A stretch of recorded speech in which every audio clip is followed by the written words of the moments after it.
अरहन्ताणं नमो सिद्धाणं नमो आर्याणं नमो वज्रायणं नमो लोये सव्वसाहुणं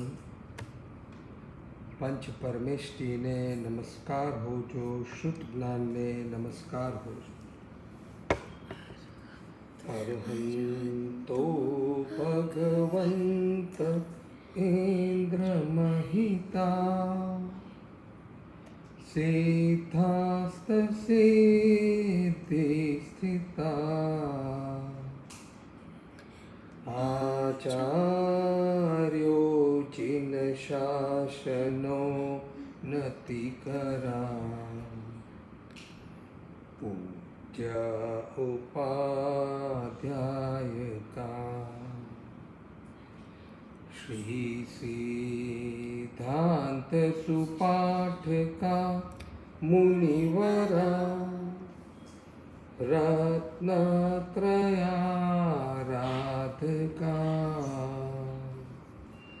पंचेते परमेष्टिनं प्रतिदिनं कुर्वन्तु नो मङ्गलम्। वीरा सर्वसुरासुरेन्द्रमहितो वीरं बुद्ध्या संस्थिता वीरेणाभितः स्वकर्मनिचयो वीराय नित्यं नमः। वीरातीर्थमिदं प्रवृत्तमतुलं वीरस्य घोरं तपो वीरे श्रीद्युतिकीर्तिकान्तिनिचयो श्रीवीरभद्रं दिशं मङ्गलं भगवान् वीरो मङ्गलं गौतम प्रभु मङ्गलं सुधर्मजम्बू जैनधर्मोऽस्तु मङ्गलम्। सर्वमङ्गलमाङ्गल्यं सर्वकल्याणकारणं प्रधानं सर्वधर्माणं जैनं जयति शासनम्। जय जिनेन्द्र।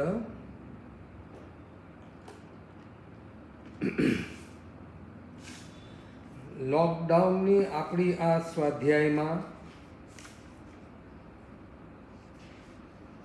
નવ તત્વનું જાણપણું કરીને નવ તત્વના માધ્યમથી સુદેવ સુગુરુ ને સુધર્મનું સ્વરૂપ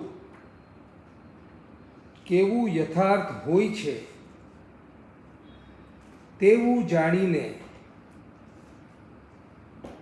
આવા સાચા રત્નત્રયની આરાધના કરવાવાળા રત્નત્રયને જ પોતાનું જીવન માનવાવાળા એવા સુગુરુ અને સુધર્મ જે આ રત્નત્રયમય છે આની વિશુદ્ધ આરાધના અને વિશુદ્ધ શ્રદ્ધા કરીને આપણે આપણા જીવનમાં જે અનાદિકાળથી પ્રાપ્ત કર્યું નથી એવું સમ્યક દર્શન અને સમ્યક જ્ઞાન પ્રાપ્ત કરવાનો પુરુષાર્થ અને પ્રયત્ન આપણે સૌ કરી રહ્યા છીએ। આ સમ્યક જ્ઞાન અને સમ્યક દર્શનનું એટલું બધું મહત્વ રહેલું છે કે જો આ જીવ એકવાર આ સાચી શ્રદ્ધાને પ્રાપ્ત કરી લે, એકવાર આ જીનવાણી સાંભળીને પોતાના જીવનમાં રહેલા અનંતાનુબંધીની કક્ષાના કષાયો અનાદિકાળથી આ ક્રોધ, માન અને માયા, લોભ સહિત સંસારના થતા વ્યવહારોને ખૂબ શાંતિથી તે એક એક વ્યવહારોનું અવલોકન કરે અને સંસારની બધી જ વસ્તુઓ કરતાં સમ્યક દર્શનનું મહત્વ અનંત ગણું વધારે છે એવી અંતરમાં શ્રદ્ધા જગાડે.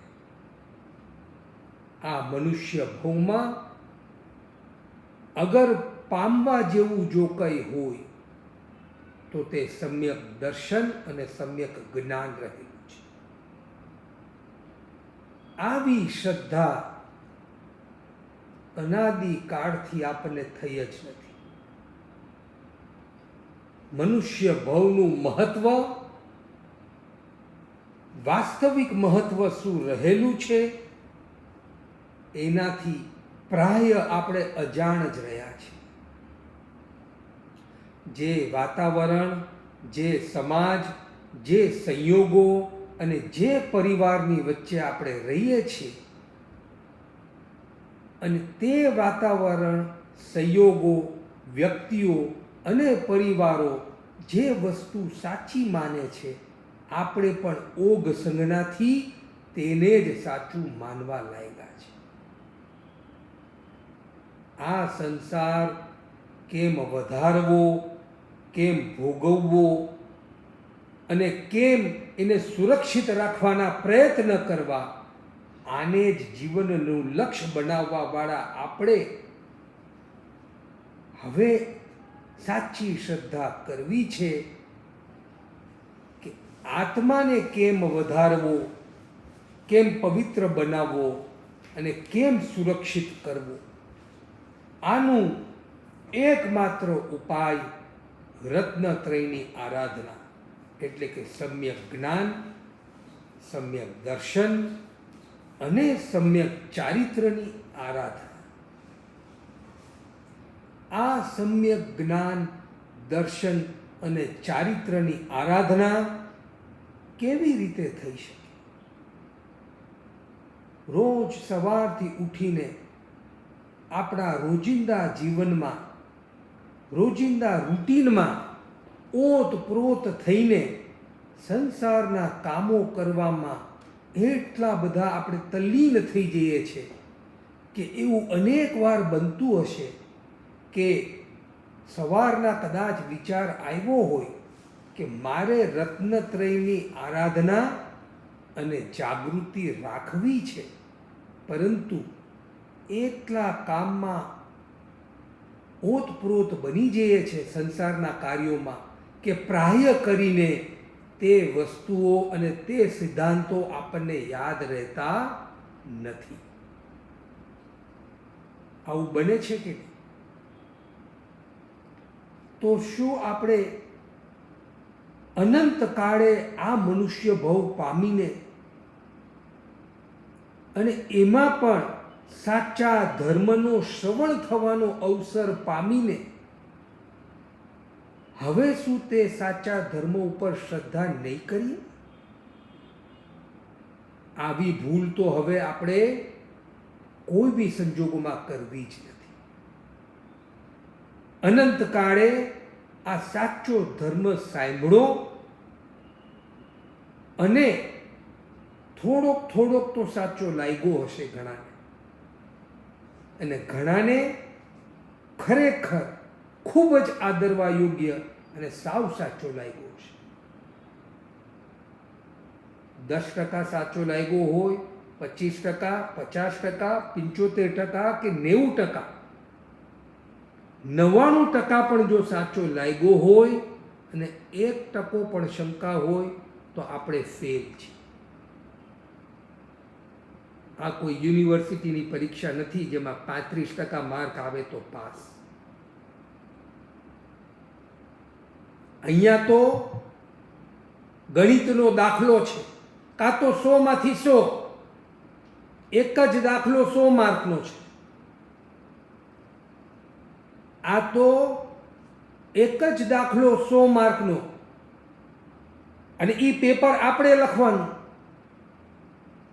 હવે બોલો, આમાંથી કોકને 35 ને 50 ને 75 માર્ક આવી શકે ખરા? કાં તો દાખલો સાચો પડે તો 100 માંથી 100, અને ખોટો મળે તો 100 માંથી 0. ત્રીજો વિકલ્પ જ નથી. તે જ ન્યાયે સુદેવ, સુગુરુ અને સુધર્મ ઉપર એમણે બતાવેલા 6 દ્રવ્ય અને 9 તત્વનું ઉપર યથાર્થ શ્રદ્ધા, અંતરની શ્રદ્ધા જો સાચી થઈ તો જ આપણે પાસ. અને જો તે શ્રદ્ધા કાચી પાકી રહી તો સમજવું કે નુકસાન આપણે ફક્ત આપણું જ કરી રહ્યા છીએ. એમાં ભગવાનનું કોઈ નુકસાન થતું નથી. માટે સંસારમાં આ રત્નત્રયની આરાધના આગાર ધર્મવાળા પણ કરે છે અને અણગાર ધર્મવાળા પણ કરે છે. આ વસ્તુ આપણે પહેલાં પણ જાણી ગયા છે. અને તે જ ભાવનાથી આપમાંથી અનેક સાધકોએ સંકિતના પ્રત્યાખ્યાન લીધા, અનેક સાધકોએ 12 વ્રતના પ્રત્યાખ્યાન લીધા, અનેક સાધકો 14 નિયમ આદિ અનેક મર્યાદાઓનું પાલન કરતા હશો. ખરેખર તે સર્વ સાધકોને ખૂબ ખૂબ ધન્યવાદ છે. પરંતુ આ રેસ 100 મીટર્સની નથી, આ રેસ મેરેથોનની છે. આ શ્રદ્ધા, આ જાગૃતિ, આ આત્મા અવલોકન, આ મોક્ષમાં જવાની ધગશ, આ કર્મને ખપાવવાની ઉતાવળ, આત્માને દુર્ગતિથી બચાવવાના ભાવો એક દિવસ માટે, એક અઠવાડિયા માટે, એક મહિના માટે કે ખાલી લોકડાઉનના પીરિયડ સુધી જ રાખવાના નથી. આ 50 કે 100 મીટરની રેસ નથી. 30મી જૂનથી લોકડાઉન ખતમ એટલે 1લી જુલાઈથી મોક્ષમાં જવાની ધગશ પણ ખતમ. આવું આપણે કરવાનું નથી. એટલી હાડની મિંજાએ આ સમ્યક દર્શન અને સમ્યક જ્ઞાનને ઘૂંટવાના છે કે આ ભવનો અંત થાય ત્યાં સુધી જ નહીં, પરંતુ અહીંયાનો ભવ પૂરો થાય અને જે ગતિમાં જઈએ ત્યાં આગળ પણ આ જ ભાવોનું રટણ અને આ જ ભાવોનું ઘૂંટણ ચાલુ રહે, એવી તૈયારી હવે આપણે આ મનુષ્ય ભવમાં કરવાની છે. કરવી છે કે નહીં વિચાર કરો. શું આપણા આ સારા અને ઊંચા પરિણામો 30 જૂન સુધી જ છે? ત્યારબાદ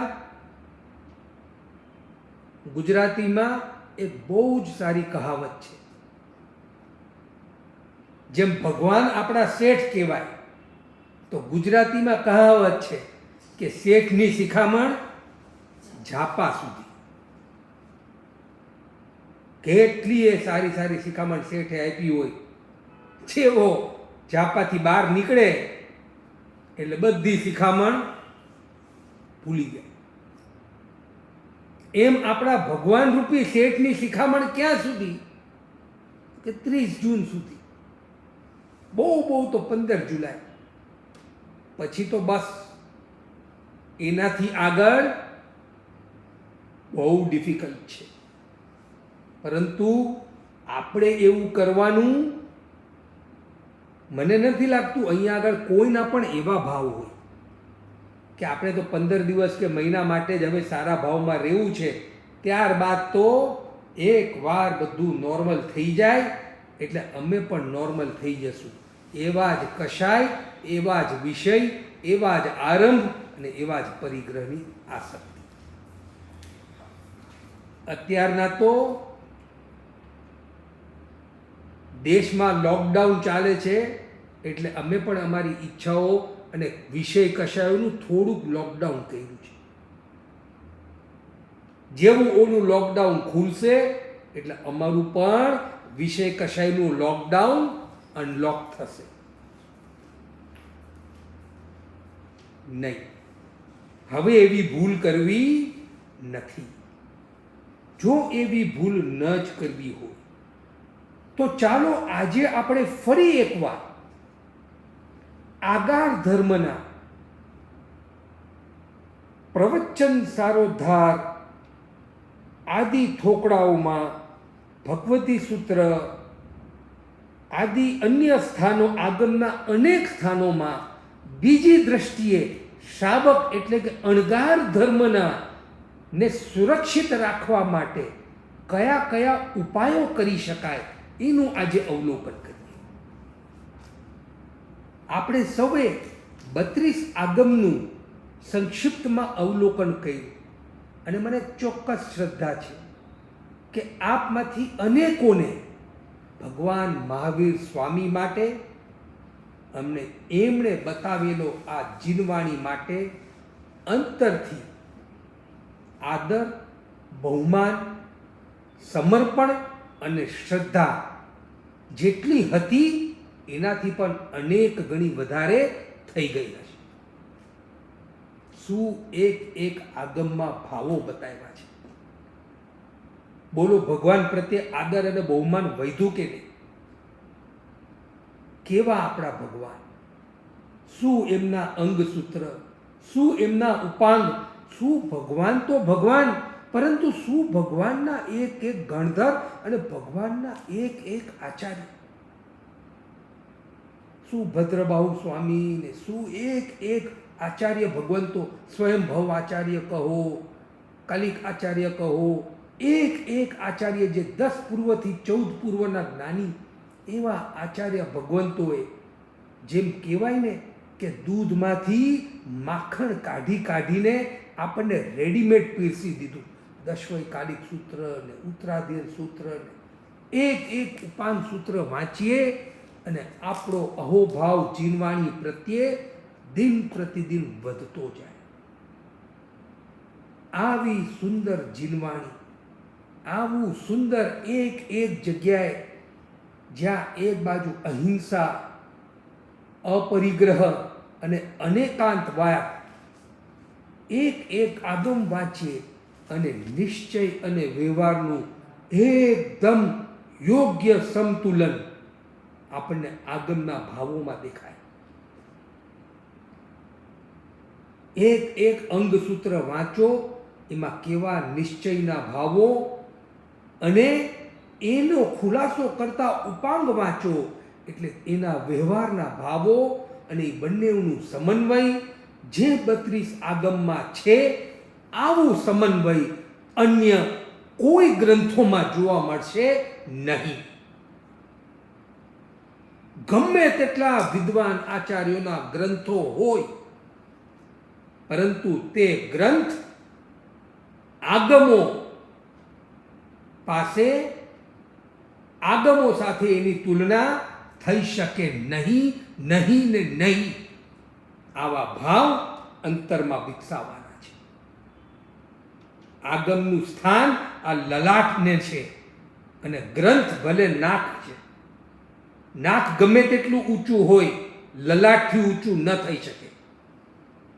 એમ 32 આગમ તે આપણું લલાટ છે અને એને અનુકૂળ જેટલા ગ્રંથો હોય તે ગ્રંથો જે આગમના ભાવોને પુષ્ટ કરે તે બધા જ ગ્રંથોને આપણે માન્ય અથવા તો એને સહાયભૂત. આગમ વિરુદ્ધી નથી, તો ગ્રંથમાં કહેલી વાતો આપણને આગમને સમજવામાં અથવા તો આગમના ભાવોને જરા વિસ્તારથી સમજવામાં સહાયભૂત થશે. એવા અનેક ગ્રંથો અભયદેવ સુરી જે આવા જ્ઞાની હતા, એમને કેવી કેવી શબ્દકોશની રચના કરી છે.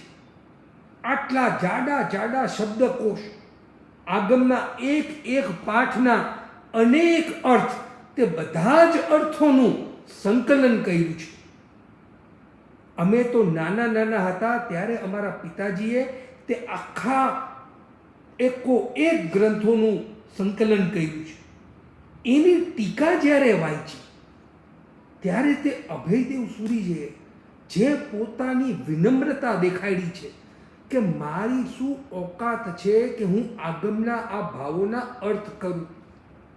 નથી તો મારામાં એટલી સમજણ, નથી એટલી બુદ્ધિ કે નથી એટલી કાબલિયત કે હું ગણધર રચિત આગમોના શબ્દોના યથાર્થ અર્થ કરી શકું.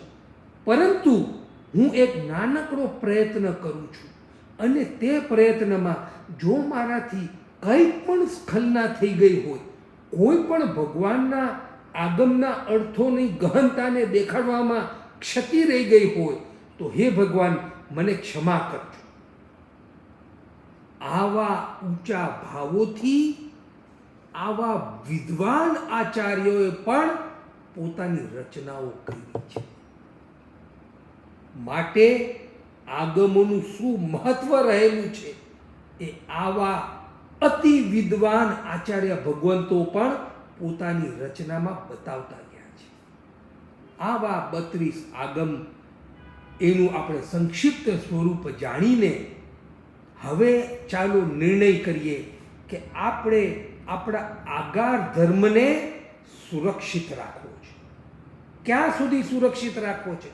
ફક્ત લોકડાઉન સુધી નહીં, ફક્ત જુલાઈ સુધી નહીં, ફક્ત આ ચાતુર્માસ પૂરતું નહીં, ફક્ત આ વર્ષ પૂરતું નહીં, પરંતુ આજથી માંડીને જ્યાં સુધી આ આપણો મનુષ્યનો ભવ છે ત્યાં સુધી આ સાચા આગાર ધર્મના સ્વરૂપને સમજીને અંતરથી અણગાર ધર્મ પ્રત્યે એટલો બધો અહોભાવ વધારવો છે કે અણગાર ધર્મના એક મર્યાદાઓને પણ જાણવી છે અને એને સુરક્ષિત રાખવાના ભાવ રાખવા છે.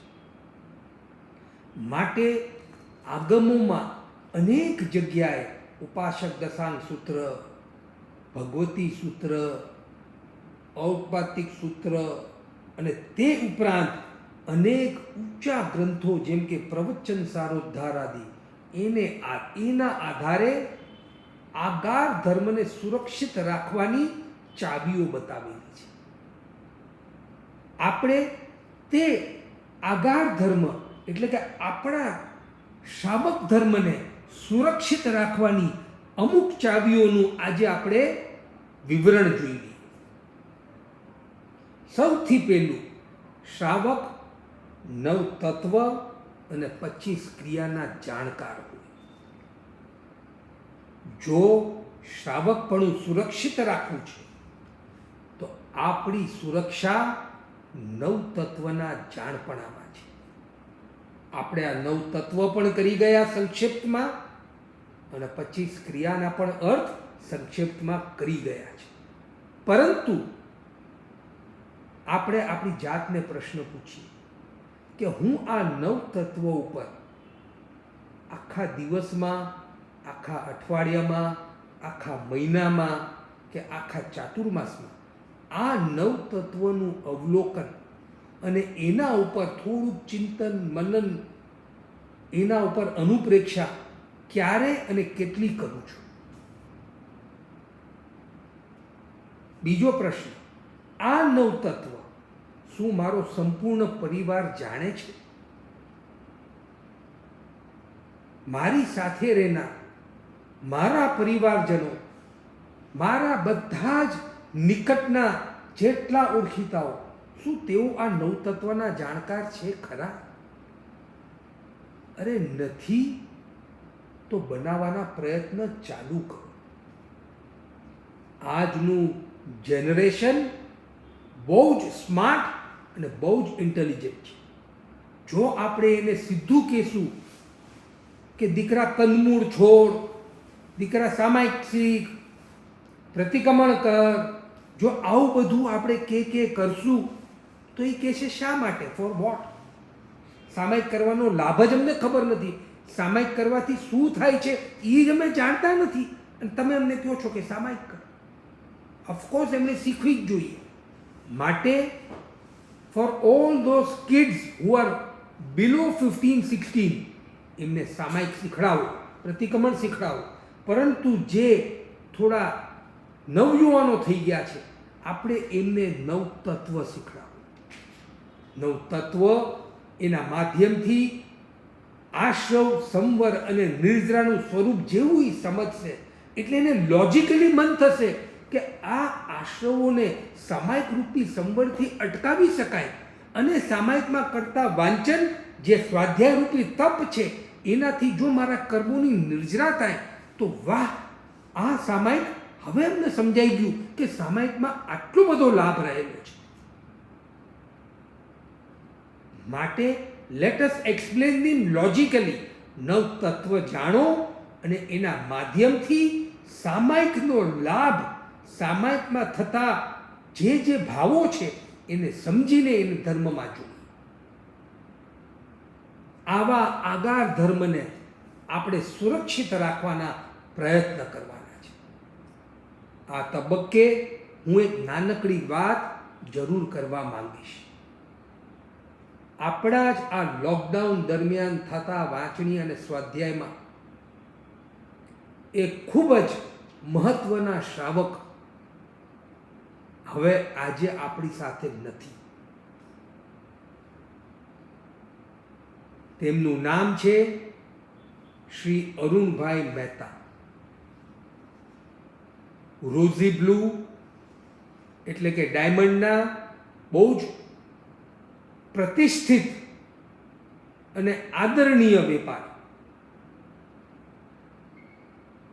બી અરુણકુમારના નામથી એમનું કેરિયર ચાલુ કરેલું એવા શ્રી અરુણભાઈ,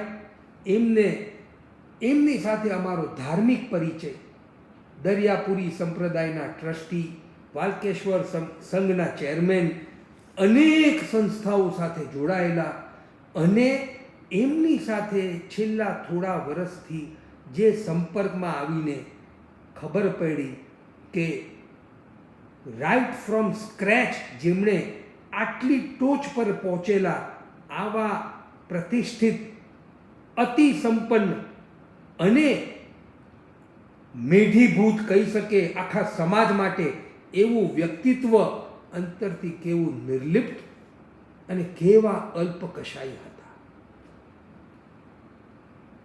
જનરલી કોઈ ઇન્ડિવિજ્યુઅલની વાત હું કરતો નથી, પરંતુ અનફોર્ચ્યુનેટલી સડનલી એવા આઘાતજનક સમાચાર આવ્યા. ગયા સોમવારે આપણી વાંચણીમાં હતા અને આજે નથી.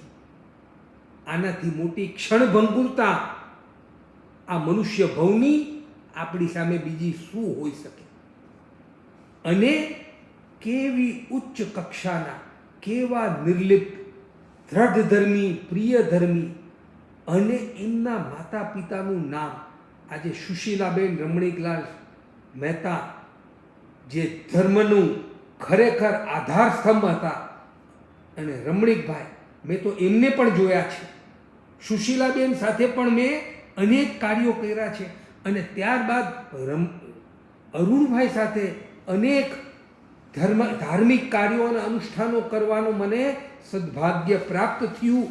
અને ડ્યુરિંગ ધીસ પ્રોસેસ રસલભાઈનો જે પરિચય થયો અને એમણે જે વયાવચ અને અંતિમ આરાધના એમના ફાધરને કરાવી છે, સાવચેતી રાખીને એમને કેમ પંડિત મરણ મળે આવા નાજુક ટાઈમોમાં પણ એમને આરાધના કરાવી લેવાના ભાવ આ આખા સમાજ માટે એક પ્રકારનું દિશા નિર્દેશ છે કે ખરેખર મનુષ્ય ભવને સફળ કરવો તો આપણા માટે આ યુગમાં પણ આ એક હાઈ, એકદમ ટોપ ક્લાસ એક્ઝામ્પલ આ ફેમિલી આપણી સામે છે.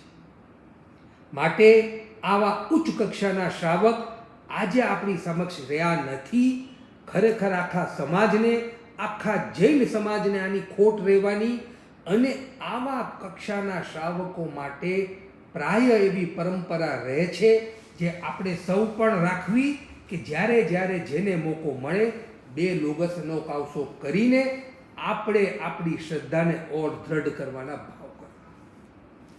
આપણે આગળ વધીએ. આવા ઉચ્ચ કક્ષાના શ્રાવક બનવા માટે આગળ કેવા બનવું જોઈએ શ્રાવકોએ, એના ગુણ બતાવે છે કે સાચા શ્રાવક, આગમમાં જેટલા શ્રાવકોનું વર્ણન છે એના ગુણોને જોઈને અહીંયા આગળ સંકલન કર્યું છે. બીજો પોઈન્ટ, ધર્મ આરાધનામાં દેવોની સહાયતા ન ઈચ્છનારા હોય. પોતાની ધર્મની આરાધનામાં શ્રાવક કેવા હોય, એને સુદેવની એટલી શ્રદ્ધા છે કે હવે કોઈ લૌકિક દેવ દેવતાઓની સહાયતા તે ઈચ્છે નહીં. ત્રીજો પોઈન્ટ, દ્રઢ ધર્મી હોય, ધર્મથી ડગાવ્યા ડગે નહીં તેવા હોય. આગમમાં અનેક શ્રાવકોને અનેક વિપરીત પરિસ્થિતિઓ આવી અને તે વિપરીત પરિસ્થિતિઓમાં એમની સામે એવા ઓપ્શન્સ આવતા હતા કે જો તેઓ ધર્મથી ડગી જાય તો એમના જીવનની વિપરીતતા દૂર થઈ જાય.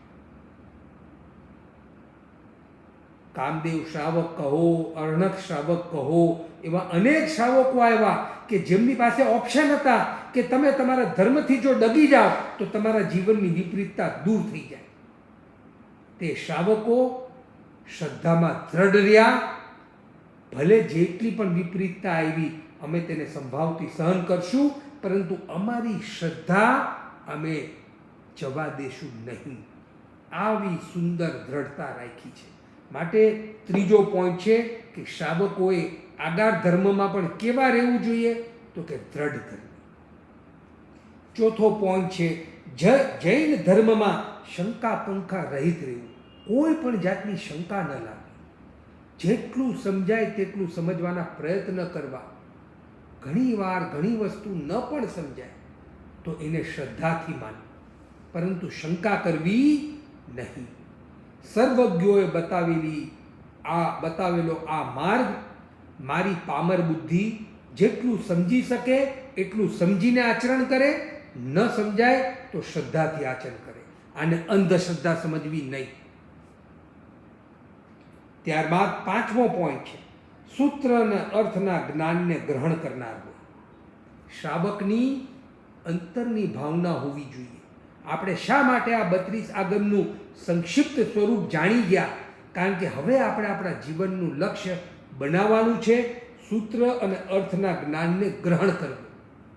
જ્યારે જ્યારે મોકો મળે આ આગમોના ભાવોને જાણવા અને એના અર્થને ગ્રહણ કરવાના ભાવ રાખવા. છઠ્ઠો પોઈન્ટ, ધર્મનો રંગ હાડની મજ્જામાં હોય. શ્રદ્ધાને કેવી વિકસાવવાની છે? બોન મેરો, હાડની મજ્જા એટલે બોન મેરો, કે જેમાં વ્હાઇટ બ્લડ સેલ્સ, WBC આદિ એમાંથી ઉત્પન્ન થાય છે અને આપણું શરીર મજબૂત બને છે. એમ આપણી શ્રદ્ધા પણ હાડની મિંજામાં હોય કે દિન પ્રતિદિન આપણી શ્રદ્ધા પણ મજબૂત થતી જાય. આવા શ્રાવક બનવાનું છે. ત્યારબાદ સાતમો પોઈન્ટ, નિર્ગ્રંથ પ્રવચન જ અર્થ અને પરમાર્થ જાણે. પોતાને અંતરમાં વિશ્વાસ થઈ જાય કે આ નિર્ગ્રંથ પ્રવચન એટલે કે ભગવાનની વાણી તે જ વાસ્તવિક અર્થ અને પરમાર્થ છે. આના સિવાય સંસારની બધી વસ્તુ નિરર્થક છે, કોઈ એની કિંમત નથી. આવું અંતરમાં લાગવા માંડવું જોઈએ. તુંગિયા નગરીના શ્રાવકો જ્યારે એકબીજાને મળતા, ભગવતી સૂત્રનો મૂળ પાઠ છે. તુંગિયા નગરીના શ્રાવકો ખૂબ જ રિદ્ધિમંત હતા, ખૂબ જ ભવ્ય અને આલિશાન ઘરોમાં રહેતા હતા અને એકથી ચડે એવા બીજા રિદ્ધિમંત, પરંતુ એવા ધર્મી હતા. મહિનાના 2, 4, 6 પૌષધ કરે, આગમોમાં કોવિદના આગમોના જાણકાર, અને એકબીજાને જ્યારે મળે તો એકબીજાને એવા હર્ષથી કહે કે આહા, શું આજે મેં આ વાંચ્યું આગમ, નિર્ગ્રંથ પ્રવચન જ ખરેખર સારભૂત છે, એ જ પરમાર્થ છે, શેષ બધું નિરર્થક છે. આવી અનુભૂતિ મેં આજે કહી. તો બીજો શ્રાવક કે મેં પણ આજે આ આગમ વાંચ્યા, મને પણ આવી જ અનુભૂતિ થઈ. આમ એકબીજાને શ્રદ્ધામાં, સમર્પણતામાં અને જૈન ધર્મમાં એકબીજાને સહારો, એકબીજાને દ્રઢ કરવાવાળા. આપણે પણ આવા બનવાનું છે. ત્યારબાદ 8મો ગુણ, ન્યાય, નીતિ અને સદાચારથી આજીવિકા ચલાવનારા. જે બી વેપાર કરતા હોઈએ આપણે, ન્યાય, નીતિ અને સદાચારથી કરો. શું થઈ ગયું, કદાચ થોડોક નફો ઓછો થશે તો મારો ધર્મ સચવાશે, શું એ નાની સૂની વાત છે? એવી કઈ વસ્તુ છે જે કદાચ થોડો ઓછો નફો થયો, થોડુંક ઓછું ભોગવશું, પરંતુ આત્મા કેવો હળવો, કેવો પ્રસન્ન રહે કે મેં જે કાંઈ પણ બિઝનેસ કર્યો છે ન્યાયયુક્ત, નીતિયુક્ત અને સદાચારયુક્ત કર્યો છે. માટે આપણા શ્રાવકો ઉપર, આપણા ઉપર લોકોને કેટલો વિશ્વાસ હોવો જોઈએ કે આમની સાથે વેપાર કરવામાં કોઈ ચિંતા કરવાની જરૂર નથી. આમની સાથે કોઈ પણ જાતનો વ્યવહાર કરશું તો આપણે નિશ્ચિંત રહેવાનું છે. એની બદલે જૈનોના ગોટાળા બહાર નીકળે તો કેટલું મનમાં સંકોચ અને કેટલું મનમાં દુઃખનું વેદન થાય કે શું આપણે જૈન ધર્મનું અને મારા ભગવાનનું નામ રોશન કરવાની બદલે હવે જૈનોથી જો લોકો ડરવા માંડશે તો શું આપણે જૈન કહેવાને લાયક રહેશું? માટે ન્યાય, નીતિ અને સદાચારથી આજીવિકા ચલાવવાવાળા બનવાનું છે. ત્યારબાદ 9મો બોલ, દાન માટે ઘરના દ્વાર સદા ખુલ્લા રાખનાર. આજની પરિસ્થિતિ કેવી ચાલી રહી છે? આજે આપણા અનેક સાધર્મિકોને અનેક પ્રકારની જરૂરિયાતો હોય છે અને આપણામાંથી અનેક લોકોમાં ઘણી હોશિયારી, ઘણી સમજદારી હોય છે. મેં જોયા છે અનેક સંઘના કાર્યકરો, અનેક જૈનો એવા, ભલે રોજની 5-5 સામાયિક નહીં કરી શકતા હોય, પરંતુ આવા કપરા કાળમાં ઘરે ઘરે જઈને જાણી આવે કે આપણા એરિયામાં રહેતા કેટલા સાધર્મિકોને જરૂરત છે. કોઈનું માન ગવાય નહીં, કોઈને હાથ લાંબો કરવો ગમતો નથી, પરંતુ આવશ્યકતા એવી છે કે જરૂરિયાત તો છે, પણ માંગવી કેવી રીતે? એને એક હાથે પહોંચાડે અને બીજો હાથ જાણે પણ નહીં. આવી રીતે પણ એક સાધર્મિકોને આપણે ખરેખર સાચા ભાવથી, મારો સાધર્મિક એની જેટલી આવશ્યકતા હોય હું પૂરું કરું, આવા ભાવ આપણે સૌએ રાખવાના છે. આપણા યંગસ્ટર્સોને આજે આ કામે લગાડી દેવાની જરૂર છે કે દીકરાઓ, ગોતિયાઓ કોણ કોણ છે, એવા કેટલા ફેમિલી છે, આપણે કોઈનો દેખાડ કરવો નથી. જેને પણ શરમ, આપણે એ મારા સાધર્મિક છે, એની આબરૂ તે મારી આબરૂ છે, એનું માન તે મારું માન છે, શા માટે ગવાવું જોઈએ? ગુપ્ત રીતે પહોંચાડી દો, કોઈનું નામ જાહેર કરવાની જરૂર નથી. પરંતુ આજે આપણે જાણીએ છીએ કે લોકોને નોકરીના પ્રોબ્લેમ છે, બિઝનેસના પ્રોબ્લેમ છે, ઘર ચલાવવાના પ્રોબ્લેમ છે. હું કેવી રીતે શાંતિથી જમું જ્યારે મારા સાધર્મિક આટલી ચિંતામાં રહેતો? આવી ભાવનાથી આ જ રાઈટ ટાઈમ આવ્યો છે. આગમમાં દાનના કેવા કેવા ઉદાહરણો છે ગ્રંથોમાં. જગડુ શાહ અને કેવા નામો આવી ગયા છે કે પોતે સાદાઈનું જીવન જીવતા, પણ જ્યારે સમાજને જરૂર પડી ત્યારે ખુલ્લા હાથે. જગડુ શાહ, આજે આપણું શાહનું નામ ઊંચું કરનાર. બાદશાહ, શાહની આગળ પેલા શાહ, પછી બાદશાહ. માટે બાદશાહથી પણ આગળ કોણ? તો કે જગડુ શાહ. પોતે સાદામાં સાદા કપડાં, પરંતુ પોતાના ભંડાર ખોલી દીધા અનાજોના. જરૂરિયાત છે બધાને આપો. આપણે આપણામાં આ ભાવ કેટલો છે? આ ભાવને વિકસાવવું તે સાચી સાધના છે. તેને કહેવાય અપરિગ્રહ ભાવ. આવા અપરિગ્રહ ભાવને આપણે વધારવાના છે. માટે 9મો ગુણ આવ્યું, જેનું આજે ખાસ જરૂરિયાત છે. માટે જ્યાં જ્યાં આપણે રહેતા હોઈએ, આપણી પરમ ફરજ છે આપણા ક્ષેત્રમાં આ એક ટીમ તૈયાર કરો, 2 જણની, 4 જણની, 10 જણની, 20 જણની, આખું ક્ષેત્ર ફરી વળે અને એવી ગુપ્ત રીતે એવું લિસ્ટ તૈયાર કરે અને ગુપ્ત રીતે ઘરે ઘરે બધાને ત્યાં જે આવશ્યકતા હોય તે વસ્તુ પહોંચી જાય. જ્યાં ક્ષેત્રમાં આવી તૈયારી ચાલતી હોય તેઓને ધન્યવાદ છે, ન ચાલતી હોય તો મારી પરમ રિક્વેસ્ટ છે બધાને, લેટ અસ ડુ ઇટ. આ કાર્ય કરવા જેવું છે. ત્યારબાદ 10મો બોલ આવે છે, મહિનામાં 2, 4 કે 6 પૌષધના કરનાર હોય. આજે આજથી 30-40 વર્ષ પહેલાં એક ઉપાશ્રયમાં કેવી પૌષધની આરાધના થતી. 10-10, 15-15, 20-20 શ્રાવકો આઠમ પાખી પૌષધ કરતા, એકબીજાને પ્રેરણા દેતા.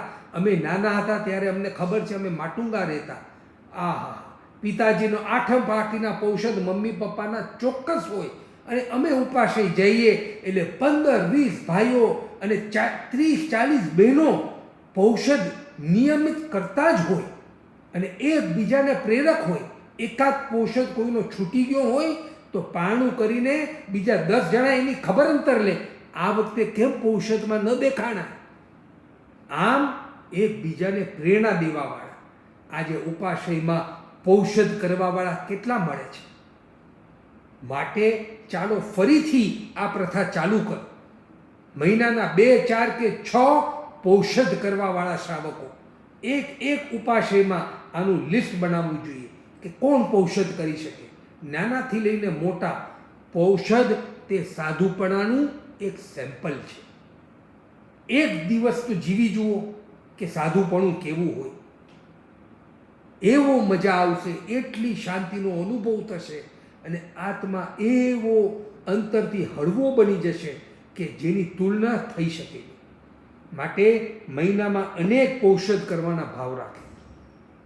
11મો બોલ, રાજાના અંતઃપુરમાં પણ પ્રવેશે તો પણ વિશ્વસનીય હોય. આગળના શ્રાવકોની એવી વિશ્વસનીયતા હતી, કેવા ક્લીન ચારિત્રના હોય. કોઈ એમના ચરિત્રો પર શંકા કરે એવો એનો જરાક પણ આચાર કે વ્યવહાર હોય.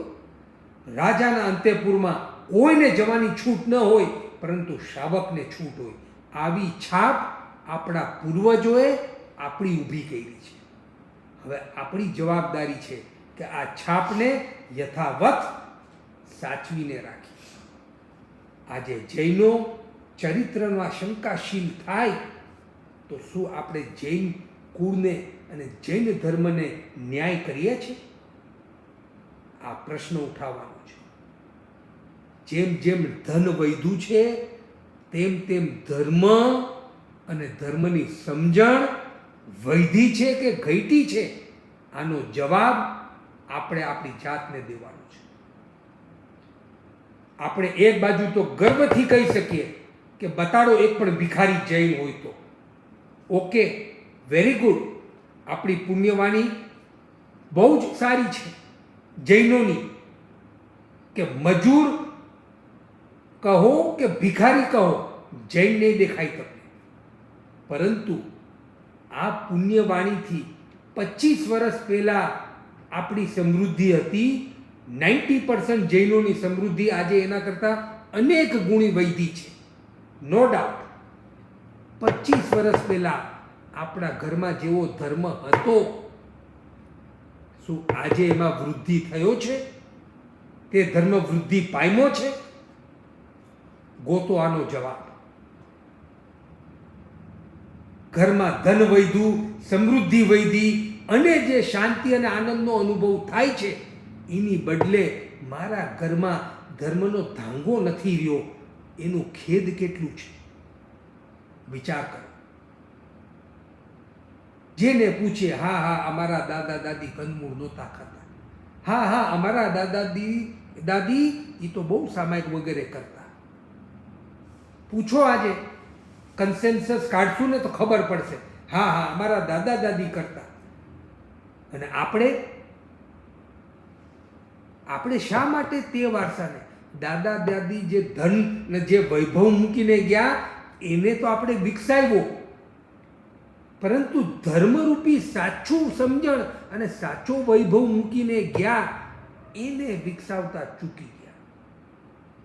માટે અપેક્ષાએ વર્ષો પહેલાં એક નાટક આવ્યું હતું વડીલોના વાકે. આજે આપણી સમાજની પણ જે ધર્મની દ્રષ્ટિએ દુર્દશા છે એમાં આ વાક્ય થોડાક અંશે એપ્લાય થાય છે. વડીલોના વાકે. વડીલો જે આગળ માતા પિતા જેટલું ધન મૂકી ગયા હતા એને અનેક ગણું વધારવામાં પોતાનું તન મન ધન લગાડી દીધું, પરંતુ એ જે ધર્મ અપનાવીને ગયા હતા અને એ જે ધર્મ મૂકીને ગયા હતા એને વિકસાવવાનું ભૂલી ગયા છે. હવે આપણે આ ભૂલ સુધારવાની છે. માટે 12મો નિરતિચાર વ્રત નિયમનું પાલન.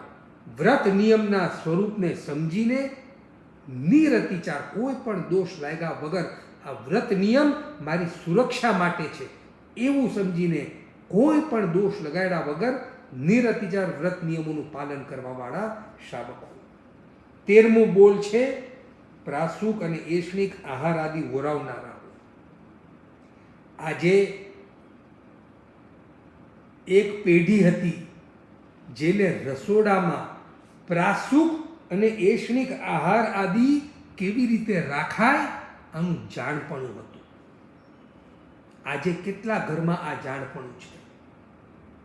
જૈનોના ઘરમાં ખાવાની પીવાની વસ્તુઓ સુસ્તી અને અસુસ્તી અલગ જ હોય, પરંતુ સુસ્તું શું કહેવાય ને અસુસ્તું શું કહેવાય એ આજના જનરેશનને શું ખબર? અને જે નથી ખબર તો એના માટે જવાબદાર કોણ છે? We are responsible. ચાલો આપણે આ જવાબદારી લઈએ. ભલે મારા દીકરા દીકરી રોજ સામાયિક ન કરે, આપણા ઘરની દીકરી ને આપણા ઘરની વહુ એને સુસ્તું ને અસુસ્તું શું આટલું જ્ઞાન તો આપવું જ રહ્યું. એક બાજુ ઘરના કામમાં યત્ના કેમ રખાય, કેમ જીવાત આદિ ન થાય એનો વિવેક, અને બીજી બાજુ સુસ્તું અસુસ્તું કેવી રીતે રખાય ખાવાનું પીવાનું આનો વિવેક ઘરે ઘરે હોવો જરૂરી છે.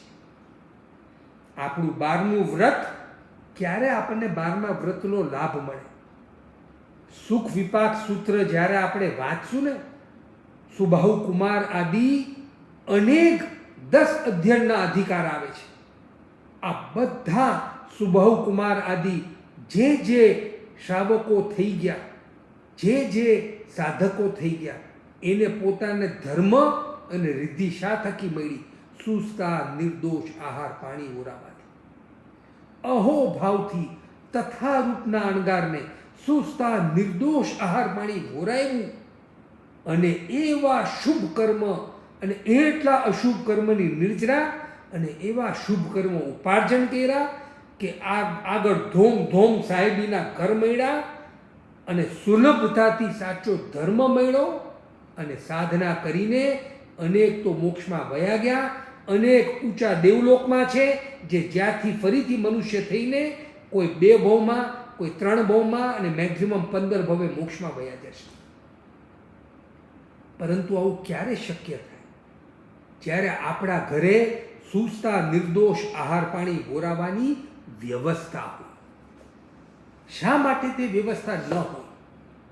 શા માટે દરેક વાર આપણે જમવા બેસીએ ત્યારે ચોકસાઈ રાખો કે આખા ટેબલ પર કોઈ અસુસ્તી વસ્તુ મારે રાખવી નહીં, અને જમતા પહેલા કોઈ પણ તથારૂપના અણગાર પધારે તો હું આ નિર્દોષ આહાર પાણી એમને ઓરાવું, આવા મને લાભ મળે તો સારું હે ભગવંત, આવું બોલીને પછી 5 નવકાર ગણીને પછી આપણે જમવું જોઈએ.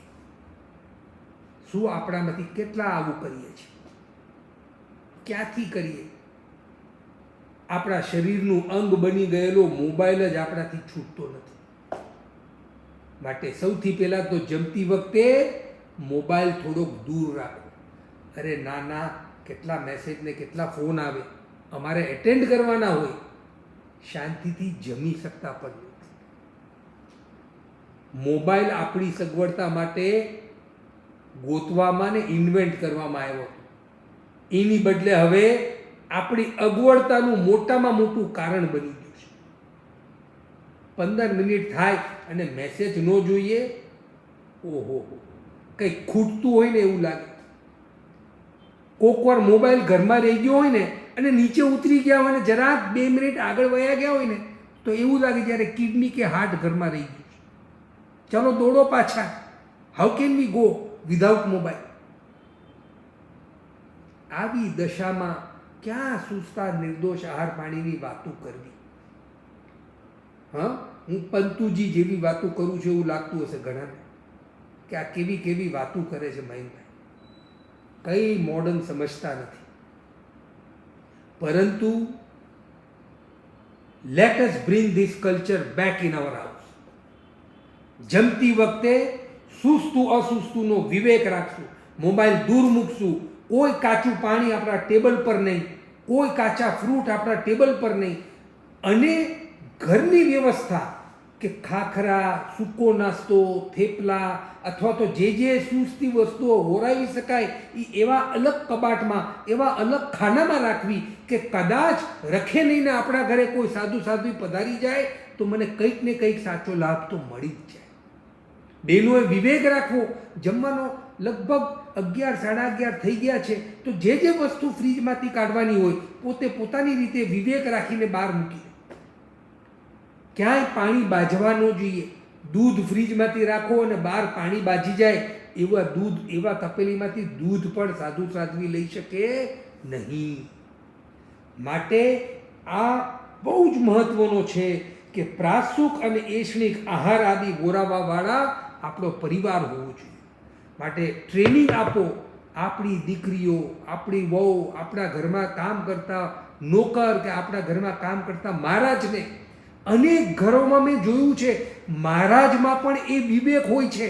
કારણ કે ઘર જાગૃત હોય તો મહારાજ સમજી જાય કે સૂસતી રોટલી અલગ રાખવાની, અસૂસતી અલગ રાખવાની, શાક આદિ અલગ ગોઠવવાનું, જેથી અચાનક કોઈ સાધ્વી પધારી જાય તો કંઈક ને કંઈક સૂસતો આહાર પાણી તો એમને મળી જ જાય.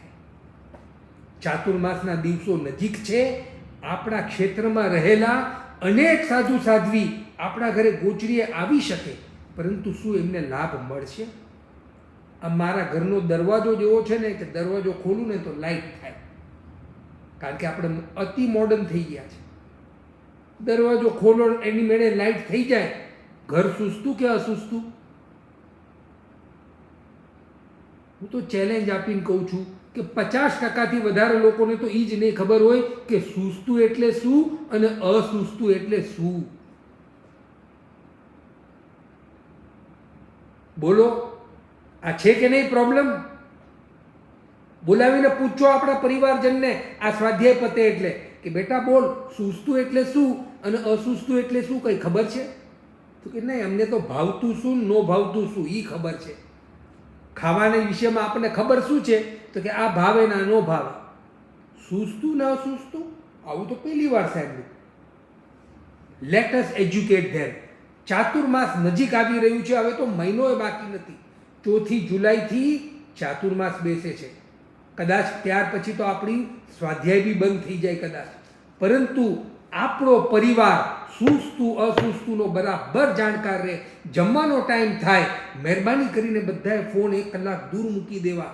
જમવા બેઠા હોય ત્યારે પણ બધી જ વસ્તુ સૂસતી નિર્દોષ રાખવી. જમતા આપણે ચાલુ કરીએ તે પહેલાં 1 મિનિટ લાગશે. કોઈ પણ તથારૂપના અણગાર પધારે તો હું આ સૂસતા નિર્દોષ આહાર પાણી એમને વેરાવું. ધન્ય છે તે જેમને આવો લાભ મળતો હશે. બસ આટલો ભાવ લાવો, 3 નૌકાર ગણો અને પછી જમવાનું ચાલુ કરો. ભલે સાધ્વી નથી પણ પધાર્યા ને તો પણ આ ભાવના ભાવવાથી અને સૂસતા નિર્દોષ આહાર પાણી રાખવાથી અનંત કર્મોની નિર્જરા થશે. અને એમાં જો સાધ્વી પધારી ગયા તો સોનામાં સુગંધ પડી જાય.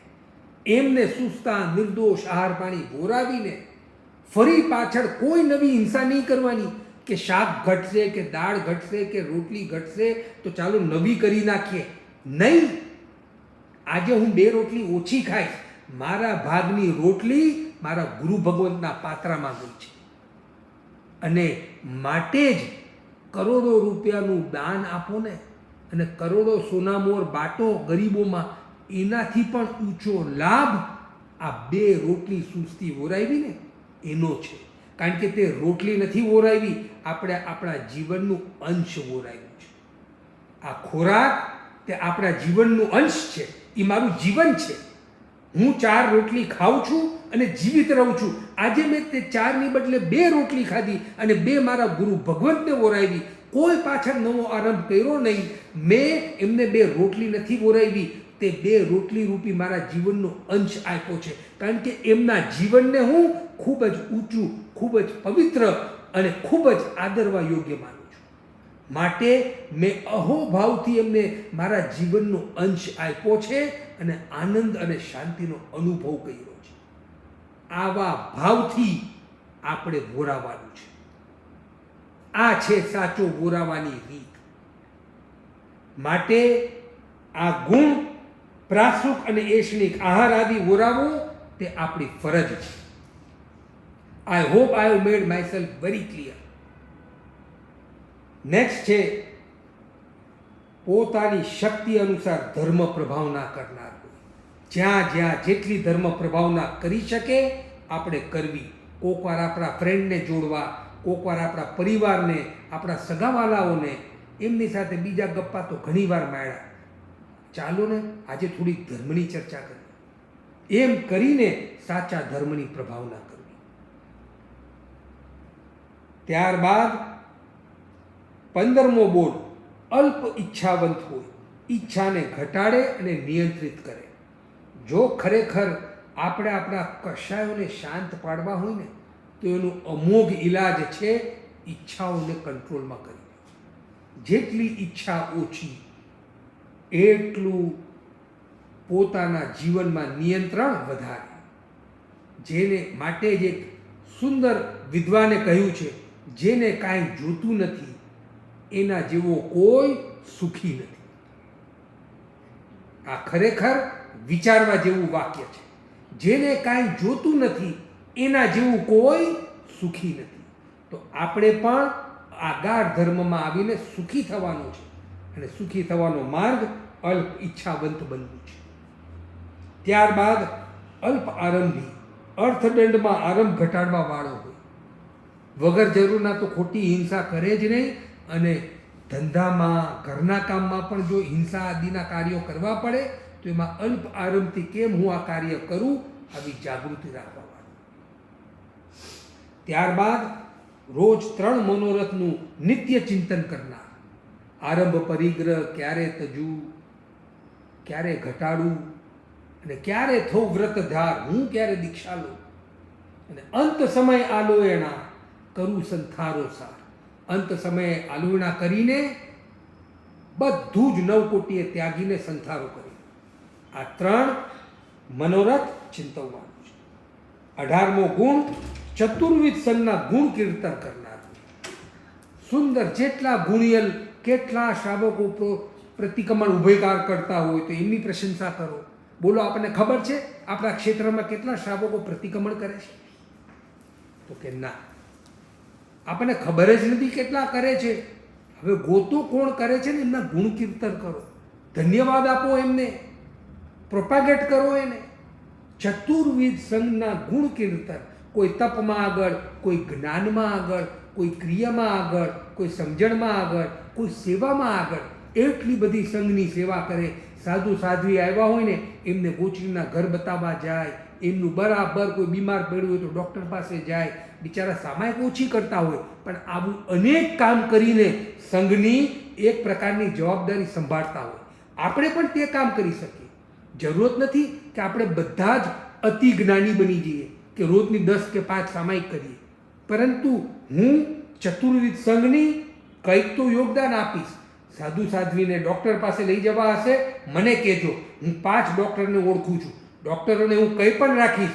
અમારા સાધુ સાધ્વીને પ્લીઝ ગમે ત્યારે જરૂર હશે હું સાથે આવીશ, તમારે એમની ફ્રી ટ્રીટમેન્ટ કરવાની છે. આટલું તો કરી શકાય ને. આપણી ઓળખાણ, આપણી લાગવગ શું કામની છે? સંઘની સેવા, અને જે જેવી સેવા કરે બધાને પ્રોત્સાહિત કરવા. આ છે ચતુર્વિધ સંઘના ગુણ કીર્તન. ત્યારબાદ ઉભયકાર પ્રતિક્રમણ કરનાર હોય. જેમ દિવસમાં 2 વાર ઝાડુ નીકળે છે આપણા ઘરમાં અને કચરો બહાર કાઢીએ છીએ, એમ અવગુણ અને દોષનો કચરો પ્રતિક્રમણ સવાર સાંજ કરીને દૂર કરવાના છે. એનો એટલો બધો લાભ છે કે પ્રતિક્રમણ કરીને પોતાના વિષય કષાયને ઘટાડીને આપણે હજી તો આમને ખમાવ્યા અને પાછો તરત એમની સાથે ખરાબ વ્યવહાર કરવાનું મન થાય.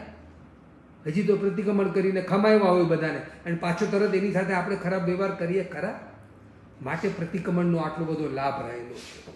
અને ત્યારબાદ સ્વધર્મીની સહાય કરનાર હોય તે ગુણ એ આપણે આગળ જોઈ ગયા, એને હું ફરીથી રિપીટ નહીં કરું. અને છેલ્લો નિત્ય ધર્મ ઉપદેશ સાંભળનાર હોય. રોજ ધર્મનો ઉપદેશ સાંભળવાનું મન થાય. ચાતુર્માસ આવી રહ્યું છે જેમાં જીનવાણીની વર્ષા 4-5 મહિના સુધી રહેશે.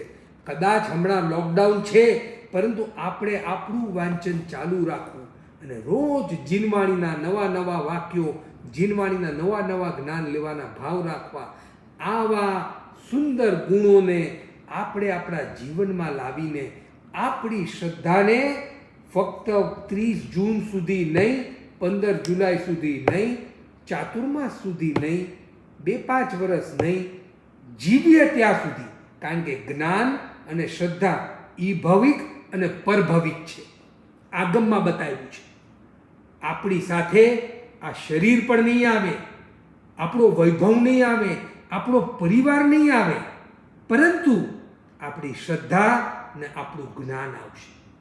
માટે જે આપણી સાથે આવવાનું છે એને મજબૂત કરો, એનું ભાતું બાંધીએ, એને દ્રઢ બનાવીએ, જેથી કરીને આપણે અહીંયા આગળ પણ સુખનો અનુભવ કરીએ અને જ્યાં જઈએ ત્યાં પણ સુખ અને શાંતિનો અનુભવ કરીએ. તે જ ભાવનાથી જે ભાગ્યશાળી આત્મા પોતાના આગાર ધર્મને સુરક્ષિત રાખશે અને જૈન ધર્મની સુરક્ષાને ખૂબ વધારવાના પ્રયત્ન કરશે, તે પોતાના મનુષ્ય ભવને સફળ કરશે. આવા ભાવો આગમકારોએ બતાવ્યા છે. આગળના ભાવો યોગ્ય સમયે આપણે જાણશું. ચંગ વાયધંગ વચ્ચા મેલિયંગ હિણ કરંગ અચા કરંગ પાય હિણંગ વિણય હિણંગ જોગ હિણંગ ઘોષણંગ સુઠ્ઠું દિનંગ દુઠ્ઠું પડી છનંગ અકાલે કૌ સજાય કાલે ન કૌ સજાય અસજ્જાય સજાય સજાય ન સજાય. એમ ભણતા ગણતા ચિત્તવતા જ્ઞાનના 14 અતિચારમાંય કોઈ પણ પાપ દોષ લાગ્યો હોય તો અનંત સિદ્ધ કેલું ભગવાન આપની સાક્ષી કરી તસ્મે છામિંદુકલમ. જે આજ્ઞાથી ઓછું અધિક કે વિપરીત જાણતા અજાણતા કંઈ પણ પ્રવૃત્તિ ન થઈ હોય તો અનંત સિદ્ધ કેલું ભગવાન આપની સાક્ષી કરી તસ્મે છામિંદુકલમ. તમેવ સચ્ચમ નિશંકં જંગ જીણેંગ પવેય. બોલવામાં કોઈનો અવિનય અશાત ન થયો તો સૌને ખમાવું છું. જ્ઞાન આરાધનામાં આપણા ઘરમાં સુસ્તું અસુસ્તુનું જ્ઞાન અને આજે વાંચી ગયેલા 21 ગુણોનું ને ફરીથી ફેરવી જવાના ભાવ રાખવા. દર્શન આરાધનામાં આપણે લોગસના કાવસોગ અને 15 વંદના. ચારિત્ર આરાધનામાં 14 નિયમ અને સામાયિક સંવર આદિ. તપ આરાધનામાં સાંકેતિક 24 સહિત 12 પ્રકારમાંથી કોઈ બી તપ. આવી આરાધનામાં આપણે સૌ આગળ વધીએ તે જ ભાવનાથી. હવે પ્રશ્ન ઉત્તર મંગલ પાઠ પછી ગુરુ ભગવંતોની આજ્ઞાથી ચતારી મંગલમ અરંતા મંગલમ સિદ્ધા મંગલમ સાહુ મંગલમ કેવલી પનતો ધમો મંગલમ.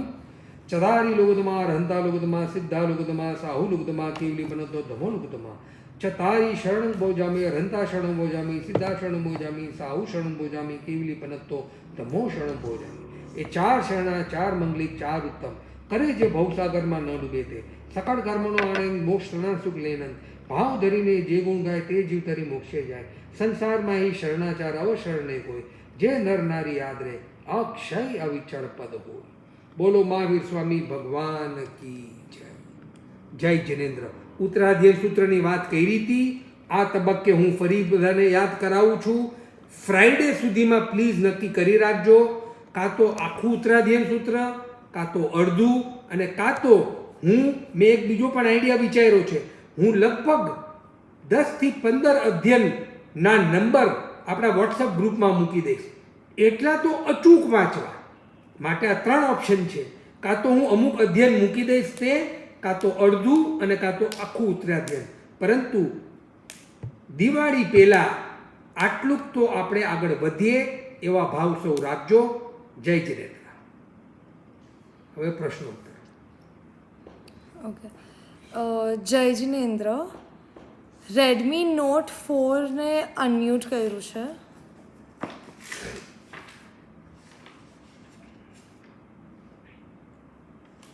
Redmi not 4.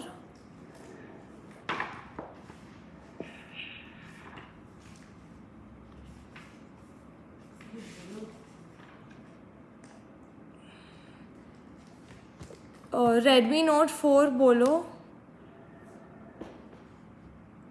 એમાં આવે છે કે ટોકિંગ પણ એ કાંઈ બોલતા નથી. હા, નહીં, થોડોક અવાજ આવ્યો પછી બંધ થઈ ગયો. ઓકે. ઓકે. રૂપાબેન શાહ, આપને અનમ્યુટ કર્યું છે. जय जिनेन्द्र मैंकर। जय जिनेन्द्र। ये पिंडस्थ ध्यान और उसके 5 धारणा क्या है? ये पदस्थ और पिंडस्थ, तो इसके पीछे भाव तो ये है कि जो भी सीखा है उसका अर्थ वगैरह भी सीखना और उस पर अनुप्रेक्षा आदि करना। आपने कहाँ पर पढ़ा है ये? एक्चुअली पढ़ा नहीं है, मैं एक वीडियो देख रही थी। हाँ। जिसमें वो ध्यान के बारे में बोल रहे थे पहले। हाँ। तो पहले वो तो जो नॉर्मल हमारे जो किताब में वो बता रहे थे। हाँ। उसके बाद इन्होंने ये वाला जो ध्यान बताया ना, उसमें वो मतलब ऐसे कुछ इमेजिनेशन के लिए बोल रहे थे कि आप मेरू पर्वत पे बैठे हो, आप स्फटिक आसन पे बैठे हो और आप ऐसे सब। तो मुझे थोड़ा नहीं, मतलब ये तो पदस्थ और पिंडस्थ का अपने में तो यही अर्थ करते हैं कि पदों का ध्यान रख करना, और पिंडस्थ में अनेक प्रकार के पद जो है तो उनके अर्थ का आदि का विशेष उपयोग लगा करके ध्यान करना, ऐसी ही भावना है। फिर भी कोई विशेष जानकारी मिलेंगी तो मैं I will share with you, आप प्रश्न रूप में डाल सकते हो इसको। हाँ, लेकिन ये मतलब एज इन जनरली ऐसे कुछ भी लाइक मतलब इमेजिनेशन करना वो मिथ्यात्व हो जाता है, मतलब इन द सेंस कि लाइक नॉट भावना बेस्ड नहीं रहता है, but if it is something what mutually और इमेजिनिंग और समथिंग लाइक दैट, तो वो क्या मिथ्यात्व हो जाता है? मिथ्यात्व तो नहीं, लेकिन उससे अपने को कोई विशेष आश्रय रुकता नहीं और विशेष निर्जरा होती नहीं है। हम तो ध्यान भी एक प्रकार का तप है और ध्यान से भी निर्जरा होनी चाहिए। तो कब निर्जरा होगी? जब भगवान की आज्ञा, उनके बताए हुए पद या तो उसके अर्थ का ज्ञान करेंगे तभी तो निर्जरा होगी। इसलिए अपने को ऐसा ही ध्यान धरना जो आगम के अनुकूल हो। अच्छा, और हम ये जो ध्यान में मतलब इसका मीनिंग में जब पढ़ते हैं कि 11 पड़िमा या फिर भिक्षु पड़िमा, इनका क्या अर्थ है? नहीं, ये पड़िमाएं अलग है, वो अलग अलग मर्यादा है। साधुओं की मर्यादा और श्रावकों की अमुक पड़िमा होती है, उसके नियम होते हैं, वो नियम के अनुरूप वो खुद का चारित्र जीते हैं और उसमें विशेष प्रकार के ध्यान में मग्न रहते हैं। तो वो तो एक पूरा प्रोसेस है। नहीं, उसमें ऐसा दिया है कि इनका चिंतन करना, मतलब आप इनके बारे में तो उनका चिंतन कर सकते हैं कि ये मर्यादाएं है, मैं मेरे जीवन में इतनी योग्यता बढ़ाऊं कि मैं भी इन मर्यादाओं का पालन कर सकूं, ऐसा चिंतन करना। धन्यवाद। जय जिनेन्द्र। जय।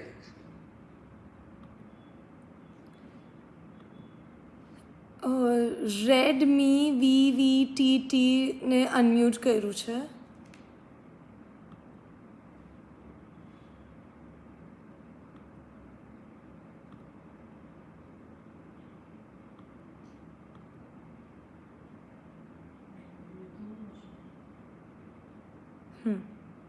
हेलो, जय जिनेन्द्र। जय जिनेन्द्र। હું જસુભાઈ બોલું છું આપથી। હા, આપણે ભગવત સૂત્રમાં તુલંગિયા શ્રાવકની જે વાત આવે છે, તો એ નગરી ક્યાં છે અત્યારે હાલના પ્રમાણે? હાલમાં તો તે નગરી ક્યાં છે એનું ડાયરેક્ટ ઉલ્લેખ તો મળતો નથી, પરંતુ નોર્થમાં જ ક્યાંક હોવી જોઈએ, યુપી બિહારમાં, એવું લાગે છે. જાણકારી પૂછતું, જેમ આપણે રાજગૃહ વગેરે જે કહીએ છીએ. હા, બરાબર. એટલે એ તુંગિયા નગરી એટલે એ જ કોઈ ક્ષેત્રમાં હોય તેવું લાગે છે. કીધું કદાચ હોય તો. હા, હા, છતાં કઈ ઉલ્લેખ મળશે તો જણાવીશ. અમને આપનો વોટ્સઅપ નંબર મારી પાસે નથી. હા, તે 9870213860. પછી લખવામાં તો વાર પછી. હા, અમે ઓલા ગ્રુપમાં મૂકી દઈશું. હા, ઓકે. કે ભગવતીજી સૂત્રમાં હા શતકમાં હા. અંતિમ પ્રશ્ન જે છે હા એમાં સિદ્ધના જીવને પણ પૂતગલ કહ્યું છે. નહીં, સિદ્ધના જીવોને પૂતગલ તો નથી. સિદ્ધના જીવો તો શુદ્ધ જીવ રહેલા છે. એટલે જ ને કારણ કે આત્મા શતકનો એક બિલકુલ લાસ્ટ પ્રશ્ન છે. હા. નવમો શબ્દ શરૂ થાય પહેલાનો હા. પોગલ કરીને જે છે પોગલી હા એમ કરેલું છે. એ અપેક્ષા ને આપ મને એ મોકલજો તો હું એના ભાવ જોઈને આપને ખુલાસો આપી દઈશ. 8મા શતકમાં ભગવતીજી સૂત્રના હા 8મા શતકમાં છેલ્લો પ્રશ્ન એકદમ છેલ્લો. હા એ હું જોઈને આપને એનો ખુલાસો આપી દઈશ. ઓકે. એમાં માત્ર જીવની અપેક્ષા લખ્યું પણ હજી મને ગળે ઉતરતું નથી. હા. એટલા માટે હા એ હું જોઈને આપને ખુલાસો આપી દઈશ, પાઠ જોઈને. ભલે બીજા પ્રશ્નો પણ છે પણ બીજાને લાભ મળે. હા એ તો તમે વોટ્સઅપમાં મૂકી દે શકશો પ્રશ્ન, તો એનો જવાબ અમે તમને યોગ્ય સમયે આપતા જશું. ધન્યવાદ. Thank you. ઓકે. જય જય. જય. અમિતાબેન વોરા, આપને અનમ્યુટ કર્યા છે. જય જીનેન્દ્ર મહેંગન. જય ચિરેન્દ્ર.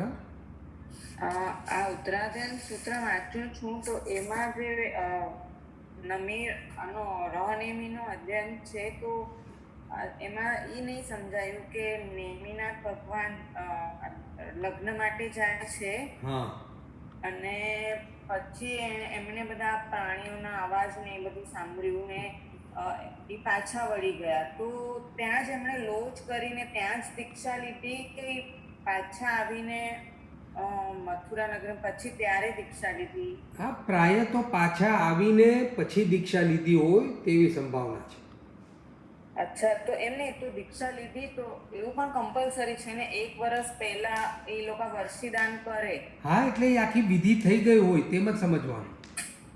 અચ્છા, એ બધા તીર્થંકરો 1 વર્ષ મેરેજ માટે નીકળે એ નહીં સમજાયું કે હવે 1 વર્ષ પહેલા જો દેવતાઓ એમને મીન્સ ચેતવી જાય કે હવે ભાઈ તમે 1 વર્ષમાં વર્ષીદાનને ચાલુ કરો અને હા, એટલે આ તો એક પ્રાસંગિક દેખાડ્યો કે એમણે તે મોટો પ્રસંગ હતો, અનેક યાદવો નોનવેજ ખાતા હતા અને ખૂબ મોટા પાયે જો સ્ટ્રોંગ મેસેજ દેવો હોય તો એના માટે એમને એવું પગલું ભર્યું જેનાથી અનેક યાદવોએ નોનવેજ છોડી દીધા.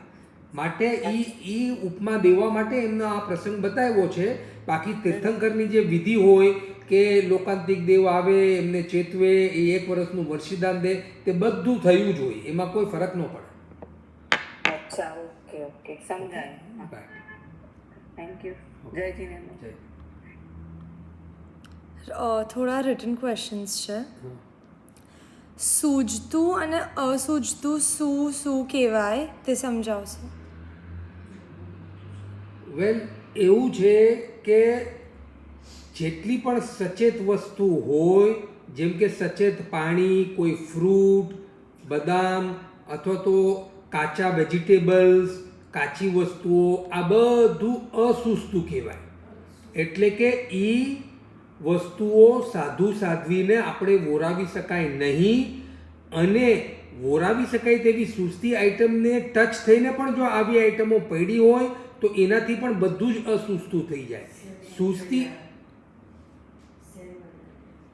સૂઝતી આઈટમો તે છે કે જે સચેત ન હોય, કુકડ વસ્તુ, વેજીટેબલ્સ, દૂધ, રોટલી, શાક, દાળ, ભાત, કુકડ વેજીટેબલ્સ, એ બધીને સૂઝતી વસ્તુઓ કહેવાય.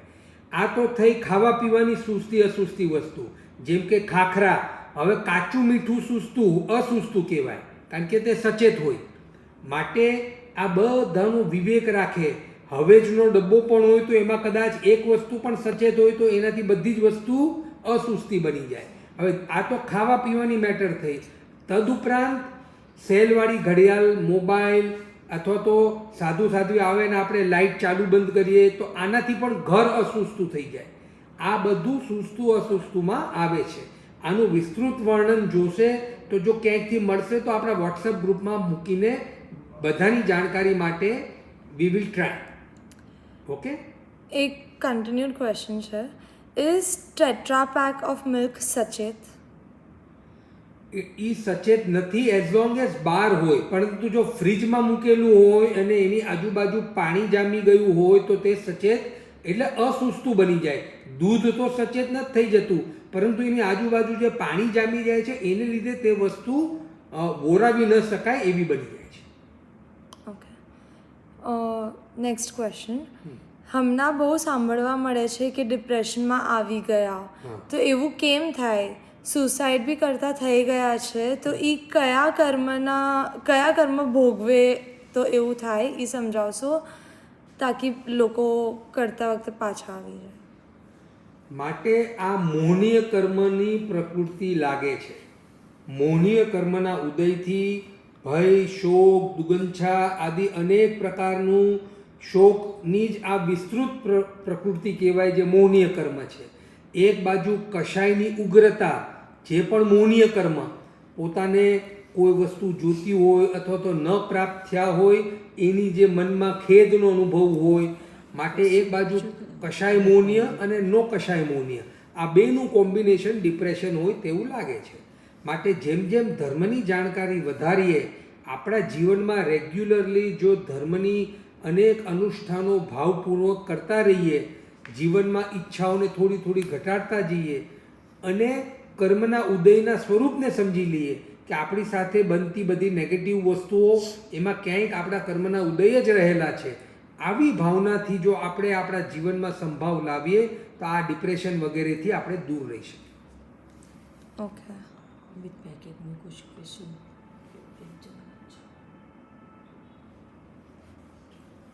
તમારો ક્વેશ્ચન પણ લાઉડલી રીડ કરવો પડશે અગર તમે આન્સર કરો.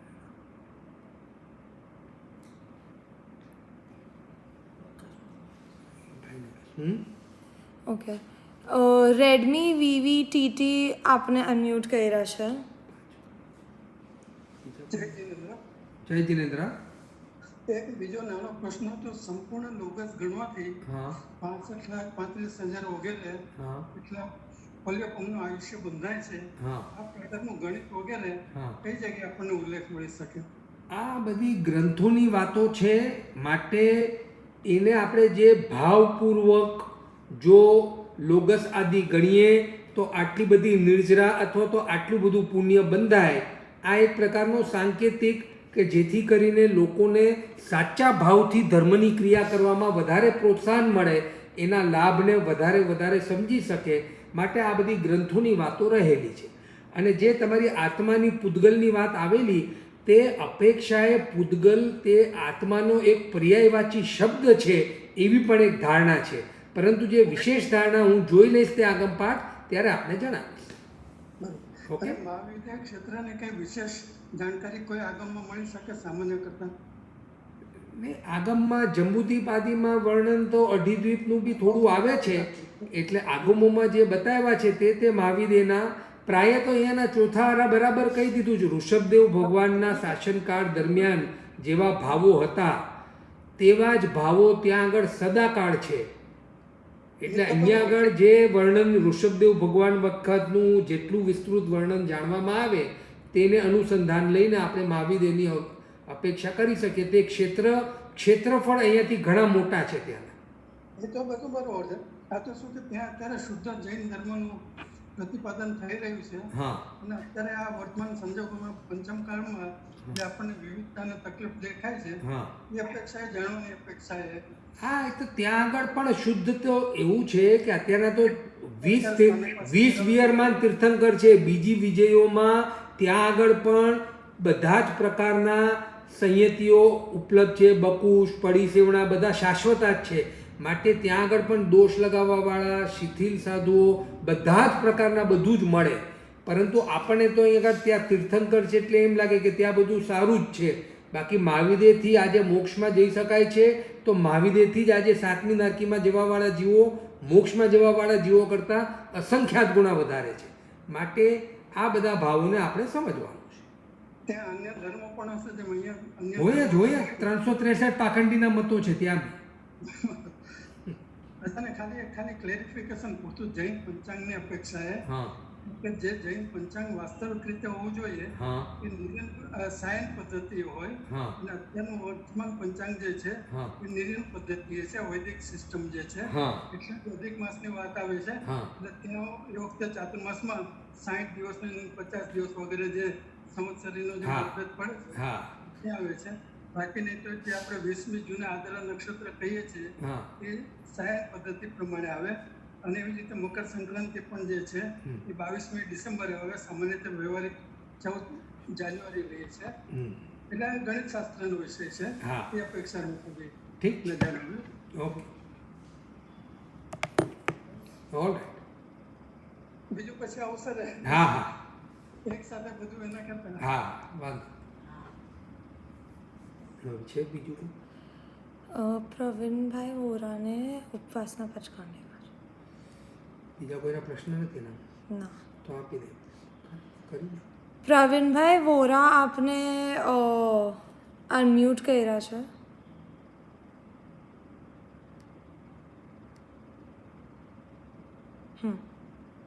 થયા અનમ્યુટ. અચ્છા આપને શું કહે ઉપવાસના પચખાણ? અવાજ નથી આવતો.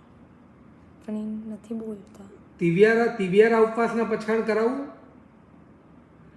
આપને ધાયરા પ્રમાણે પરમ દિવસે સવારે સૂર્યોદય ઉપરાંત ન પાડો ત્યાં સુધી તિવિયારા ઉપવાસના પચખાણ ઉપવાસ તિવ્યંગ પ્યારંગ પચકઃ અસણંગ ખાયમંગ સાયમંગ અનથન ભોગણંગ સહસ્સાકારણંગ સવસવમત્યાકારણંગ મહત્તાકારણંગ અપાણંગ વો શિરઃ વો શિરઃ વો શિરઃ. આપે 3 વાર વો શિરામી બોલી જવું. ધન્યવાદ. જય જિનેન્દ્ર. થઈ ના. જય જિનેન્દ્ર.